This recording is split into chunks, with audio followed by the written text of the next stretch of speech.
సలార్ సినిమాలోని పృథ్వీరాజ్ సుకుమార్ అనే చిన్నప్పటి పాత్ర వేసినటువంటి కార్తికేయ దేవ్ మనతో పాటు ఉన్నాడు. Hello Karthikeya Dev. Hello sir. నువ్వు 10th క్లాస్ చదువుతున్నట్టు తెలిసింది. నీకు ఎప్పుడు పబ్లిక్ ఎగ్జామినేషన్ ఎప్పుడు? పబ్లిక్ ఎగ్జామ్స్ ఫిబ్రవరి 23rd నుంచి మొదలవుతున్నాయి. 23rd నుంచి. కానీ నీకు సక్సెస్ వచ్చింది, నువ్వు గ్యారంటీగా పాస్ అవుతావు. ఎందుకంటే నువ్వు విపరీతమైన ఆనందంలో ఉన్న. సలార్ సక్సెస్ అయింది, సూపర్ సక్సెస్ అయింది. నువ్వు ప్రపంచవ్యాప్తంగా కార్తికేయ దేవుడు ఎవరు తెలిసిపోయింది ప్రపంచవ్యాప్తంగా. ఈ ఏజ్లో వచ్చావంటే నువ్వు అనుకున్నది సాధిస్తావు. Thank you sir. ఓకే, అయితే ఇప్పుడు ఈ సినిమాలో ఇవాళ సినిమా చూసావు, నువ్వు యాక్ట్ చేసిన సీన్లు తర్వాత ఏమైనా మిస్ అయినాయా? అన్ని సీన్లు వచ్చేసినాయా, ఏమైనా మిస్ అయినాయా సీన్లు? నేను యాక్ట్ చేసిన సీన్స్ అన్ని వచ్చేసాయి. అంటే సీన్స్ ఒక లెంతీ సీన్ లో చిన్న చిన్న 1-2 seconds కట్ అయ్యి నెక్స్ట్ సీన్కి వెళ్ళిపోవడం తప్ప సీన్లు అయితే అన్ని ఉన్నాయి.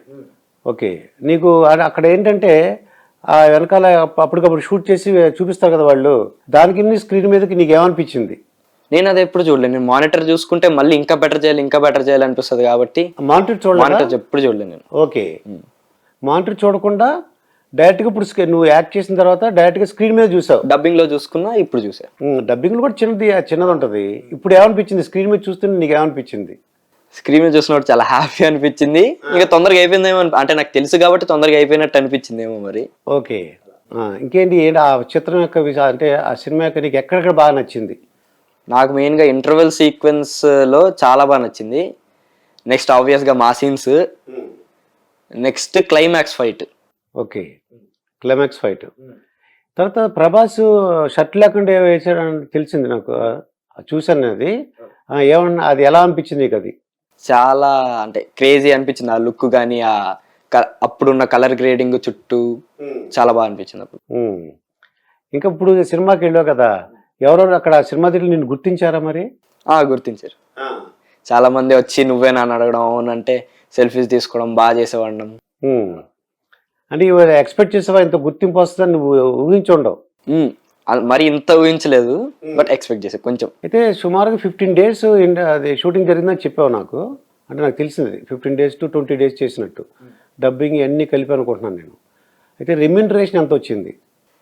రెమ్యూనరేషన్ యాక్చువల్గా నేను చూసుకోను సార్, మదర్ చూసుకుంటారు అలాంటివన్నీ. నేను ఓన్లీ వెళ్ళడం, యాక్టింగ్ చేయడం, నా బెస్ట్ ఇవ్వడం, రావడం, ఇంకా ఇవి చూసుకుంటా. కానీ రెమ్యూనరేషన్ అప్పుడే నేను దాని గురించి చూసుకోవాలనుకోవట్లే. సో ఇంకా మదర్ చూసుకుంటారు. మదర్ చూసుకున్నారు. అంటే రెమ్యూనరేషన్ ఎంత వచ్చింది నువ్వేం చెక్ చేయలేదు? అమ్మాయి ఎంత డబ్బులు వచ్చేసినాయి అని అంతా మా మదర్కి ఇచ్చేస్తాను, మదరే చూసుకుంటారు అంతా మేనేజ్మెంట్. ఏమండి మరి సినిమా చూసారు, షూటింగ్ అప్పుడు మీరు వెళ్ళేవారా? లేదండి, రామోజీ ఫిల్మ్ సిటీలో బాబు ఒక్కడే వెళ్ళేవాడు, అక్కడ హోటల్లో ఉండేవాడు. కాకపోతే ఒక్కసారి ప్రశాంత్ నీల్ సార్ని కలుద్దామని వెళ్ళాను. ఆయనతో మాట్లాడి బాబు ఎలా చేస్తున్నాడు అని చెప్పేసి ఇంకా మాట్లాడి కాసేపు స్పెండ్ చేసేసి వచ్చాను. ఒక్కరోజే వెళ్ళాను నేను. మిమ్మల్ని కలుసుకున్నారా డైరెక్టర్ గారు? డైరెక్టర్ గారు కలిసారు, మాట్లాడారు. అంటే యాక్చువల్లీ బాబుకి యాక్టింగ్ నేర్పిద్దామని అనుకుంటున్నా. ఆఫ్టర్ 10th యాక్టింగ్ జాయిన్ చేద్దామని అడుగుదామని వెళ్తే సార్ ఏమో వద్దమ్మా, చాలా న్యాచురల్గా చేస్తున్నాడు, నువ్వు అసలు యాక్టింగ్ నేర్పించావంటే స్పాయిల్ అయిపోతుంది, నేచురాలిటీ పోతుంది అని చెప్పేసి చెప్పారు. సేమ్ బాబు పరంపర చేసినప్పుడు మురళీమోహన్ గారు కూడా అదే చెప్పారు. మురళీమోహన్ గారితో చేశాడు జగపతి బాబు గారు చిన్నప్పుడు రోలు. అప్పుడు కూడా సార్ అదే మురళీమోహన్ గారు యాక్టింగ్ నేర్పించకమ్మా, నేచురాలిటీ పోతుంది అన్నారు. సో ఇంకా ఇప్పుడు ఇంకా యాక్టింగ్ నేర్పించొద్దు, ఇంకా ఇలానే కంటిన్యూ చేద్దాంలే అనుకుంటున్నాను. అంటే ఇప్పుడు థియేటర్లో మీరు చూసారు, ఏమనిపించింది మీ అబ్బాయిని థియేటర్లో? ఏమనిపించింది మీకు? బాబుకి అనిపిస్తున్నంతసేపు కళ్ళల్లో నీళ్ళు తిరుగుతూనే ఉన్నాయి. ఎందుకంటే అంత పెద్ద యాక్టర్స్తో, అంత పెద్ద డైరెక్టర్తో యాక్టర్స్తో స్క్రీన్ షేర్ చేసుకున్నాడు. అసలు థియేటర్లో బాబు ఒక్కడ అలా స్క్రీన్ మీద కనిపిస్తుంటే ఇంకా యాజ్ ఏ మదర్ చాలా ప్రౌడ్గా, ఇంకా వాడి కష్టానికి ఫలితం దక్కింది అన్నట్టు ఫీల్ అయ్యాను సార్. ఇది యాక్చువల్గా ఏంటంటే ఇది ఫండమెంటల్ స్టేజ్. ఇంకా ఇది చిన్నప్పుడు ఏదంటే బాబు పుట్టాడు, ఇప్పుడే పుట్టాడు అనమాట. ఏంటి నటనలో, సినిమాలో ఇంకా పెద్ద హీరో అయిపోతాడు గ్యారంటీ. అప్పుడు మీరు మాతో మాట్లాడేలాగా కొద్దిగా ఇప్పుడే మేము మీ యొక్క పర్మిషన్ తీసుకుంటాం. ఇప్పుడు ఎక్కడున్నా సరే మాకు ఇంటర్వ్యూ ఇవ్వాలి ఫస్ట్. అయితే మీ రిలేటివ్స్ కానీ హస్బెండ్ ఏమన్నారు, మీ చుట్టాలు ఏమన్నారు? అంటే ఏమవుతుందంటే మదర్గా ఎందుకు సినిమాల్లో పంపించి వాడిని పాడు చేస్తున్న వాళ్ళు ఉంటారు, సంతోషించే వాళ్ళు ఉంటారు. మీకేమనిపించింది? ఫస్ట్లో కొంచెం డిస్కరేజ్మెంట్ ఉంది నాకు. అంటే ఫస్ట్ బాబుకి చిన్నప్పటి నుంచి ఇంట్రెస్ట్, నేను టీవీలోకి వెళ్తా, సినిమాలోకి వెళ్తా అనేవాడు. బయట ఎవరు అడిగినా ఏమవుతావు అని, హీరో అవుతా అనేవాడు. చిన్నపిల్లలు అట్లా అంటారు కదా అని లైట్ తీసుకున్నా. కొంచెం పెద్ద అయ్యాక కూడా వాడికి అదే ఉంది. చదువులో కూడా బాగా చదువుతాడు. సో నేనేంటంటే ఇంకా ఓకే, మనకి ఇండస్ట్రీలో ఎవరు తెలియదు, ఎలా వెళ్ళాలో కూడా తెలియదు, కూడా తెలియదు. సో నేను మోడలింగ్ నేర్పించి, మోడల్స్ వరల్డ్ అని బంజారాహిల్స్లో ఉంది, అందులో జాయిన్ చేశాము. తర్వాత ఒక 2-3 యాడ్స్ చేశాడు. యాడ్స్ అప్పుడు షూటింగ్కి వెళ్తే అక్కడ కాస్టింగ్ డైరెక్టర్స్ ద్వారా వెళ్ళాలి మూవీస్లోకి అని కొంచెం కాంటాక్ట్స్ దొరికాయి. అలా బాబువి ఫొటోస్ అట్లా పంపించి అలా ఎంటర్ అయ్యామండి. ఇంకా కొంచెం ఫస్ట్లో అందరూ బాగా చదువుతాడు బాబు, పాడు చేస్తున్నానేమో అని నాకు కూడా భయం వేసేది. ఇంకా షూటింగ్స్ అని వెళ్తే కొంచెం డైవర్ట్ అవుతాడు కదా అని కొంతమంది కూడా అనేవాళ్ళు, ఎందుకు అట్లా అని చెప్పేసి. వన్స్ అయితే మేము స్టార్ట్ చేసి కూడా 3 years అయింది. 2019 నుంచి స్టార్ట్ చేసాం బాబుకి. తర్వాత 2 years కరోనా, నో షూటింగ్స్. 2019లో 2-3 యాడ్స్ చేశాడు అంతే. ఆ తర్వాత మ్యూజిక్ స్కూల్ అని ఒక మూవీ చేశాడు. ఇప్పుడు కొన్ని మూవీస్ ఉన్నాయండి, ఒక 4-5 మూవీస్ ఉన్నాయి రిలీజ్కి. ఇంకా ఇప్పుడు అందరూ అంటున్నారు, ఓకే నువ్వు బాగానే స్టెప్ తీసుకున్నావు అని. ఈ ఫస్ట్ పరంపర చేసినప్పుడు నాకు అప్పటి వరకు కొంచెం డౌట్ ఉండే. మురళీమోహన్ గారు బాగా చేస్తున్నాడమ్మా, కంటిన్యూ చేయి అని చెప్పారు. అప్పుడు ఇంకా డిసైడ్ అయ్యా. అంటే నేను షూటింగ్కి వెళ్ళాను, షూటింగ్లో అన్ని బాబు సింగిల్ టేక్లో చేస్తా ఉంటే మైక్లో డైరెక్టర్ గారు అరుస్తున్నారు, నువ్వు సూపర్ రా కార్తికేయ అని చెప్పేసి. ఫస్ట్ వాడిది. సో వీడికి ఇంట్రెస్టే కాదు, టాలెంట్ కూడా ఉంది అని చెప్పి ఇంకా సరే కంటిన్యూ అవుదామని అప్పుడు ఇంకా కొంచెం నేను గట్టిగా డిసైడ్ అయ్యాను. ఈ సినిమా రిలీజ్ అవ్వకముందు ఏ విషయాలు చెప్పకూడదండి, అంటే ఆ సినిమా గురించి. అవును. ఇప్పుడు సినిమా రిలీజ్ అయిపోయింది కాబట్టి షూటింగ్ జరిగినప్పుడు ఏమైనా చెప్పేవాడా బాబు, అంటే కార్తికేయ అమ్మాయి ఇలా జరిగింది ఇలా జరిగింది? తను ఇంటికి వచ్చాడంటే నాకు ఒక 1 or 2 hours నా బ్రెయిన్ అన్ని వాడికి ఇచ్చేయాలండి. మొత్తం ఆ డే జరిగిందంతా ప్రతి పిన్తో సహా చెప్తాడు, ఏం జరిగింది ఏంటి మొత్తం, ఎవరితో ఏం జరిగింది, గుడ్ ఆర్ బ్యాడ్, ఎనీథింగ్ అన్ని షేర్ చేసుకుంటాడు. ఈ సినిమా విషయాలు ఏం చెప్పేవాడు అండి షూటింగ్ అప్పుడు? అదే అసిస్టెంట్ డైరెక్టర్ అన్న ఇట్లా మేము ఇలా ఆడుకున్నాము షూట్ గ్యాప్ లో, ఈ రోజు ఇలా జరిగింది, నీల్ సార్ నన్ను అప్రిషియేట్ చేశారు, అట్లా ఏదో ప్రతిదీ జరిగేవన్నీ చెప్తా ఉండేవాడు. అయితే కార్తికేయ, నీకు క్యారవాన్ అంటే ఇప్పుడు పూర్వం ఏంటంటే చెట్లకు నీకు తెలియదు అనుకుంటా. పూర్వం సినిమా షూటింగ్ వెళ్ళి చూసేవాళ్ళం, చెట్ల కింద సినిమా గ్యాప్లో, ఆ షూటింగ్ గ్యాప్లో మొత్తం ఎంత పెద్ద హీరో అయినా సరే ఆ చెట్టు కింద అక్కడ ఒక ఇంట్లోనో ఫ్యాన్ వేసుకుని కూర్చునేవారు, చైర్ వేసుకుని వాళ్ళ పుస్తకాలు చదువుకునేవారు. మీ షూటింగ్ గ్యాప్లో మీకు అంటే క్యారవాన్ ఇచ్చారా, లేకపోతే రూమ్స్ ఏమైనా బుక్ చేసి ఇచ్చారా రామోజీ ఫిల్మ్ సిటీలో? అక్కడ కంటిన్యూస్ షెడ్యూల్ ఉండేది కాబట్టి రూమ్స్ ఇచ్చారు. రూమ్స్ నుంచి షూట్కి వచ్చాక అప్పుడప్పుడు క్యారవాన్ ఉండేది, అప్పుడప్పుడు ఉండేది కాదు. ఒకవేళ క్యారవాన్ ఉన్నా కూడా నాకు సెట్లో తిరగడం, నా సీన్ ఉన్నా లేకపోయినా నాకు ఆ మానిటర్ చుట్టూ, కెమెరా చుట్టూ, సెట్లో ఏం జరుగుతుందని చూడడం ఇంట్రెస్ట్ కాబట్టి ఉన్నా కూడా పెద్ద ఉండేవాడిని కాదు. అంటే కొంతమంది ఏమంటారంటే నీ సీన్ అయిపోయింది అనుకో, నువ్వు ఎందుకు ఇక్కడ ఉన్నావు, నీకేంటి సంబంధం, అలా అని అంటుంటారా లేదా చూడొచ్చా? నేను చెప్తాను, అంటే అలా అని ఎవరు అనలే, కానీ వెళ్ళి రెస్ట్ తీసుకోరా, మళ్ళీ నీ సీన్కి అప్పటికి ఎనర్జీ కావాలంటే సరే అని కుర్చీ చేసుకొని మళ్ళీ సెట్లోనే కూర్చుంటా. కానీ క్యారవాన్కి వెళ్తే ఎంతసేపు ఉంటాం అలా ఫోన్ చూసుకుంటా, బోరు. సో దాని బదులు సెట్లో ఉంటే ఇంకా హ్యాపీ ఉండిద్ది. సో అలా నువ్వు ఫోన్ ఇప్పుడు జ్ఞాపకం వచ్చింది, పవన్ కళ్యాణ్ ఆయన కొన్ని వేల బుక్స్ చదివారని ఆయన మీటింగ్లో చెప్తుంటారు అనమాట. అలాగే కేసీఆర్ కూడా. నేనేమన్నానంటే నీ ఖాళీ ఉన్నప్పుడు పుస్తకాలు చదువు, నాలెడ్జ్ వస్తుంది. ఎందుకంటే సెల్లో ఎప్పటికైనా అది రకమైన నీకు ఎనర్జీ డిక్రీజ్ అయిపోద్ది కానీ ఇంక్రీజ్ అవ్వదు. నువ్వు బుక్స్ రీడింగ్ అలవాటు చేసుకున్నావు అనుకో, మీ జనరేషన్ అంతా నాకు తెలుసు ఫేస్బుక్, సోషల్ మీడియా మీద ఎక్కువ ఇన్స్టాగ్రామ్ అని చూస్తుంటారు. నువ్వు మాత్రం కార్తికేయ దేవ్ అంటే దేవుడితో సమానం. నా రూటే సెపరేట్ అని మోహన్ బాబు అంటుంటాడు, నా రూటే సెపరేట్ రా అని. అలాగా నువ్వేం బుక్స్ చదవడం నేర్చుకో. షూర్. ఇప్పుడు మరి ఈ సినిమా ఇంకా విశేషాలు ఏమున్నాయి, బాగా నీకు నచ్చిన సీన్లు ఏమున్నాయి, ఫైటింగ్స్ ఏమున్నాయి, ఎమోషనల్ సీన్స్ ఎక్కడన్నా ఏడుపు వచ్చిందా నీకు? అంటే మదర్ సెంటిమెంట్ ఒకటి ప్లాస్టిక్ వస్తువు ఆవిడ భయపడిపోద్దంట, అది ఏంటి అసలు? ఇక అంటే ఏమన్నా ఎమోషనల్గా నీకు ఏమైనా అనిపించిందా ఈ సినిమా గురించి? ఆ ప్లాస్టిక్ వస్తువు గురించి చెప్పకూడదు, ఇప్పుడు మీరు సినిమా చూడాలి. కానీ నెక్స్ట్ ఎమోషనల్ సీన్స్ అంటే ఇంకా మేము చేసేటప్పుడు అవి ఇప్పుడు థియేటర్లో చూసుకున్నా అందరు బాగా వచ్చి అంటున్నారు, కానీ నేనేమో ఇంకా బాగా చేసి ఉండాలని నాకుంది. నీకు తెలుస్తుంది, అంటే నాకు ఇంకా బాగా చేయాలని ఉంటది ఎప్పుడు చూసినా. సో అలా చేయడం, ఫైటింగ్ సీన్స్ మాకు పెద్ద ఉండవు కానీ ఉంటాయి చిన్నవి. అలా నువ్వు ఎప్పుడైనా ఫైటింగ్ సీన్లు చూసావా ఈ సినిమాకి సంబంధించి? ఫైటింగ్ సీన్లు ఇప్పుడు ఇప్పుడున్న సినిమాల్లో నువ్వు నీ సీన్స్ కాకుండా వేరే చోట కూర్చుని అన్నావు కదా, ఏమేం చూసావు నువ్వు? నేను చిన్న చిన్న అంటే అంటే నువ్వు చూసిన ఏమైనా కట్ అయిపోయినాయా అందుకు అడుగుతున్నాను అనమాట.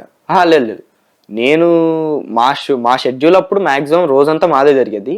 అప్పుడప్పుడు చిన్న చిన్న మాంటేజెస్ వేరేవి, ఇప్పుడు ట్రైలర్లో చూస్తే చాలా మంది గుంపుగా ఉండి ఇలా ఏదో ఒక, ఇప్పుడు సెర్బియన్ ఆర్మీ అన్నప్పుడు అందరూ వచ్చి ఒక దగ్గర నుంచి ఉంటారు ఇలా, అలాంటి చిన్న చిన్న మాంటేజెస్ తీసేవాళ్ళు అంతే, అవే చూసాను. అవి చూసావు. మొత్తం నువ్వు చూసినవన్నీ కూడా ఉన్నాయి దీంట్లో, ఎక్కడ కట్ అవ్వలేదు. ఇంకా ఫుడ్ ఎలా ఉంటుంది మీకు? ఫుడ్ ఏమి ఇచ్చేవారు? మీకు ఏం కావాలంటే ఇస్తారా, లేకపోతే వాళ్ళు ఇచ్చినప్పుడే తీసుకోవాలా? ఫుడ్ చాలా బాగుండేది. హుంబాలే ప్రొడక్షన్ చాలా బాగా చూసుకున్నారు వాళ్ళు. సో ఆ ఫుడ్ విషయంలో కానీ చూసుకునే విషయం, టైమింగ్స్, ప్రతిదీ చాలా కంఫర్టబుల్గా చూసుకునే వాళ్ళు. ప్రశాంత్ నీల్ డైరెక్టర్ గారితో మాట్లాడావు కదా, నెక్స్ట్ మూవీస్ కూడా ఏమన్నా నాకు ప్లీజ్ మా అంకుల్ ఛాన్స్ ఇవ్వమని అలాగే అడిగాను? అంటే లేదు, అంటే అంత క్లోజ్గా మాట్లాడడానికి అవకాశం ఉందా లేదా అని? చాలా క్లోజ్ ఉంటారు సార్, చాలా జోవియల్గా కూడా ఉంటారు. బట్ ఎంత క్లోజ్ ఉన్నా అది అడగడం అనేది నా వ్యూ నుంచి కరెక్ట్ కాదు. సో నేను అలా అడగలే. బట్ సార్కి నా పర్ఫార్మెన్స్ బాగా నచ్చేసి టైమింగ్ కూడా చూసుకోకుండా పృథ్వీరాజ్ సార్కి ఒక రోజు 2 o'clock early morning 2 o'clock message చేసి, ఈ అబ్బాయి ఏ సీన్ అయినా చేయగలడు, మీ సినిమాలో కూడా తీసుకోండి అని ఆయనకి సజెస్ట్ చేశారు.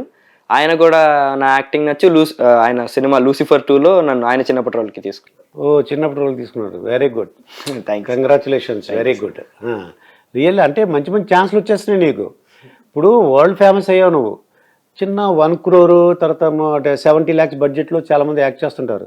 పాపం ఆ సినిమా రిలీజ్ అవ్వక ఉంటారు. కానీ నువ్వు ప్రపంచంలో ప్రభాస్ సినిమా అంటే ప్రభాస్ను చూద్దాం బా అని చాలు ఆనందపడిపోతుంటారు. అసలు ఏంటంటే అంత క్రేజ్ ప్రభాస్కి, నాకు అర్థం లేదు. ఇప్పుడు ఏంటి 2 రోజుల నుంచి అసలు మేము షూటింగ్ లేవు ఏం లేవు, సలార్ అని అలాగా సలసల్లాడిపోతున్నారు అందరూ. ఎందువల్ల అంట అంత క్రేజ్? అఫ్ కోర్స్ ఆయన యాక్టింగ్ కానీ, మెయిన్ ఆయన నాకు తెలిసినంత వరకు బయట ఉండే బిహేవియర్ కూడా, డార్లింగ్ ప్రభాస్ అంటారు కదా, అందుకే అందరినీ బాగా చూసుకోవడం, ఆయన యాక్టింగ్. సో అందరికి ఒక్కొక్కరికి ఒక్కో వ్యూలో ఆయనకి బాగా దగ్గర అయ్యారు. సో అందుకని ఇంత ఫాలోయింగ్ అనుకుంటున్నాను. ఏంటి ఇప్పుడు పవన్ కళ్యాణ్ గారు ఒక రేంజ్ ఉంది, ప్రభాస్ అనుకో ఇంకో రేంజ్ ఉంది. అది ఎందువల్ల ఆ క్రేజ్ అని నీ మాటలో చెప్పగలవా అని? అంటే ఒక్కొక్కరు ఒక్కొక్క స్పెషాలిటీ, మనం ఎవరిని కంపేర్ చేయలేము. బట్ ప్రభాస్ సార్ ఇప్పుడు చెప్పే కదా, ఆయన యాక్టింగ్ కానీ, ఆయన మెయిన్ కట్అవుట్ అంత 6 అడుగులు, సో ఆయన మంచితనం, డార్లింగ్ ప్రభాస్ అన్నాం. సో ఇలా డిఫరెంట్ ఫ్యాక్టర్స్ ఉన్నాయి. ఈ సినిమాలో ఎలివేషన్ ఎలా ఉంది? ఎలివేషన్ అంటే ఇలా ఆయన ఇంట్రడక్షన్ కానీ అన్ని నీకు ఏమనిపించింది? అది చాలా గూస్ బంప్స్ మూమెంట్స్, అవి చాలా బాగుంటాయి. ఇంటర్వెల్ సీక్వెన్స్ మెయిన్గా, ఆయన ఎంట్రీ, క్లైమాక్స్ ఇవంతా చాలా బాగుంటాయి. అలా అతుక్కుపోతాం, మనకు తెలియదు అక్కడ 3 hours సినిమాని మనం అనిపించదు మనకి. ఇప్పుడు సినిమా చూసి వచ్చిన తర్వాత మీ ఫ్రెండ్స్ కానీ ఎవరైనా నీకు ఫోన్ చేయడం కానీ, లేకపోతే కనబడి చెప్పడం కానీ, మీ క్లోజ్ రిలేటివ్స్ ఉంటారు కదా, టీచర్లు, ప్రిన్సిపాల్, మీ ఫ్రెండ్స్, వీళ్ళందరూ ఏమన్నారు? మీ నేబర్స్ అంటే ఇంకా సినిమా టికెట్లే చాలా మందికి దొరకలేదు. బట్ చూసిన వాళ్ళు అయితే చాలా బాగా చేసేవారు, ఎరగొట్టేసావు అన్నావు, congrats for your block buster అని టీచర్స్ మెసేజ్ పెట్టడం. టీచర్లు మరి తిట్టరా? లేదు, చాలా సపోర్టివ్ ఉంటారు. ఎరా కార్తికేయ ఏరా ఏంటో నాటకాలు వేస్తున్నావు, సినిమాలు వేస్తున్నావు? లేదు, అలా ఏమి ఉండదు, చాలా సపోర్టివ్ ఉంటారు టీచర్స్. ఇంకోటి ఏంటంటే, నేను యాజ్ ఎ ప్రిన్సిపల్గా చెప్తున్నా, నాకు స్కూల్స్ ఉన్నాయన్నమాట కాకినాడలో. నువ్వు ఎంత హీరో అయినా సరే ఎడ్యుకేషన్ కూడా బాగా చూడాలి, ఇంగ్లీష్ బాగా, హిందీ రావాలి నీకు, వీలుంటే అదర్ లాంగ్వేజ్ కూడా నేర్చుకో. నీకు ఏదైనా తమిళ్ కానీ కన్నడ కానీ ఛాన్స్ వచ్చిందనుకో, ఆ భాషలో ప్రకాష్ రాజ్ లాగా నువ్వు మాట్లాడేయాలి. 30 daysలో ఈ లాంగ్వేజ్ అని ఉంటుంది, కన్నడ నేర్చుకోండి 30 రోజుల్లో, అలా ఉంటుంది అనమాట. ట్రై చేయి, నీకు ఖాళీ ఉన్నప్పుడు నేర్చుకోది. నేను లాంగ్వేజ్ నేర్చుకోవడానికి ప్రిఫర్ చేసేది ఒకటి, మనుషులతో తిరిగితే ఈజీగా వచ్చింది అనుకుంటా. నెక్స్ట్ ఆ లాంగ్వేజ్ సినిమాలు ఒకటి, ఈ 2 నాకు బాగా ఇంట్రెస్ట్. సినిమాలు చూస్తే చూడు, కానీ నీకు ఎప్పుడు ఖాళీ ఉంటే అప్పుడు సెల్ బదులు బుక్ చదువుకో. నెంబర్ ఆఫ్ బుక్స్ ఉంటాయి, నీకు ఇంట్రెస్టెడ్. కొన్ని సినిమాల మీదే బుక్స్ ఉంటాయి. అవునవును, కరెక్ట్. సినిమాల మీద, నటన మీద, లేకపోతే ఇదివరకు నా అనుభవాలన్నీ అక్కినేని నాగేశ్వర గారు ఉంటాయి. ఎన్టీ రామారావు జీవిత, ఆయన ఎలా అంత ఒక యాక్టర్ చీఫ్ మినిస్టర్ అయిపోయాడు, ఎంజి రామచంద్రన్. ఇక్కడేమో అది ఎన్టీ రామారావు. పవన్ కళ్యాణ్ ఎంత క్రేజ్ చూడు అసలు. ఆయన సినిమా యాక్టర్ అవ్వబట్టే కదా అందరికి తెలిసింది, అదనమాట. పవన్ కళ్యాణ్ తర్వాత నువ్వు వచ్చేయాలి మళ్ళీ నెక్స్ట్, అది నా కోరిక. ఇప్పుడు అమ్మ దగ్గరికి వద్దాం మళ్ళీ ఒకసారి. అమ్మగారు మరి ఇప్పుడు మరి ఈ చదువు విషయం ఇంటి దగ్గర మీకు ఇంకో పాప ఉన్నట్టు తెలిసింది. వీళ్ళిద్దరూ బాగా ఫైటింగ్ చేసుకుంటారు ఇంట్లో అన్న? ఇద్దరు టామ్ అండ్ జెర్రీ. నాకు తలనొప్పి వచ్చింది, ప్రతి చిన్న విషయానికి కొట్టుకుంటారు. ఈవెన్ మా ఇద్దరికి కూడా రోజు 1-2 గొడవలు అవుతాయి. ఇప్పుడు అంటే సినిమా యాక్టర్ అని చెప్పేసి నేను సినిమా యాక్టర్ని ఇంట్లో కాదు కదా, బయట. ఇంట్లో నా కొడుకేగా. నేను వరల్డ్ ఫేమస్ యాక్టర్ అమ్మా, చైల్డ్ ఆర్టిస్ట్ని అని పోజు కొడతాడేమన్నా ఇంట్లో? అలా ఏమి ఉండదు. ఇంకా ఏంటి మరి ఏమేమి తింటాడు? ఫుడ్ ఏమి ఇష్టపడతాడు? అంటే అది తిన్నాం ఇది తిన్నాం అలా ఏమైనా అంటుంటాడా? కొంచెం ఈ మధ్య తింటున్నాడండి బాగా. సన్నగా ఉన్నాడు అందుకని అది తింటున్నాడు కానీ ఒళ్ళు రావట్లేదు. అదే మంచిది, అదే మంచిది. ట్రై చేస్తున్నాము బాడీకి, మరీ సన్నగా ఉన్నాడని, బట్ ఒళ్ళు రావట్లేదు. ఎక్కువగా ఏంటి ఇష్టం? ఎక్కువగా అంటే డైరీ ప్రోడక్ట్స్ ఇష్టం, బట్ వాడికి పడవు. డైరీ ప్రోడక్ట్స్ వాడితే పింపుల్స్ వచ్చేస్తాయి. పింపుల్స్ వస్తాయి, తర్వాత దగ్గు కూడా వస్తుంది, పింపుల్స్ వస్తాయి. నిజమే, ఫ్యాట్ కంటెంట్ ఎక్కువ ఉంటే పింపుల్స్ వస్తాయి. అని మరి ఏమేమి తింటాడు? అంటే వెజిటేరియన్ అంటే మామూలుగా అయితే ఇంట్లో మార్నింగ్ బాదం పప్పులు అవి నానబెడతాను, బీట్రూట్ క్యారెట్ జ్యూస్ ఇస్తాను. అవి ఇంకా లైన్గా అనమాట. ఆఫ్టర్ దట్ టిఫిన్, నెక్స్ట్ ఇంకా లంచ్. వాడికి ఇష్టమైన కర్రీస్ ఎక్కువ. పాపకి వాడికి ఏదైతే ఇష్టమో అట్లా చేసుకుంటాం. నాన్ వెజ్ ఏ కర్రీస్ ఇష్టం బాగా? నాన్ వెజ్ అంటే డీప్ ఫ్రై అట్లా ఇష్టపడతాడండి, కర్రీ కాకుండా. సో ఇంకా ఇద్దరికి అదే ఇష్టం, పాపకి. డీప్ ఫ్రై ఏంటి? మటన్? చికెన్. మటన్ తినరండి, మటన్ తినరు. ఓన్లీ చికెన్, ఎగ్స్ అంతే. ఫిష్ కూడా తినరు. నాటుకోడి ఎప్పుడైతే తింటావా? నాటుకోడి అంటే నేను చికెన్ తింటా కానీ ఏ చికెన్ తింటున్నాను ఎప్పుడు చూసుకోను. దీంట్లో రకాలు ఉన్నాయి. మళ్ళీ నాటుకోడి అని, బ్రాయిలర్ అని, ఫామ్ కోడి ఇలా ఉన్నాయన్నమాట. ఓకే, మొత్తానికి నీకు చికెన్ ఫ్రై చేస్తే సరిపోతుంది నీకు. అంతే. ఇంకోటి ఏంటంటే నీకు బ్యాడ్ హ్యాబిట్స్ మాత్రం ఎటువంటి పరిస్థితుల్లో రాకూడదు. అంటే సిగరెట్ స్మోకింగ్ కానీ. చాలామంది ఏంటంటే ఆ షూటింగ్ గ్యాప్లో సిగరెట్ స్మోకింగ్ లేకపోతే ఒక్కపొడో ఏదో అలవాటు చేసుకుంటారు.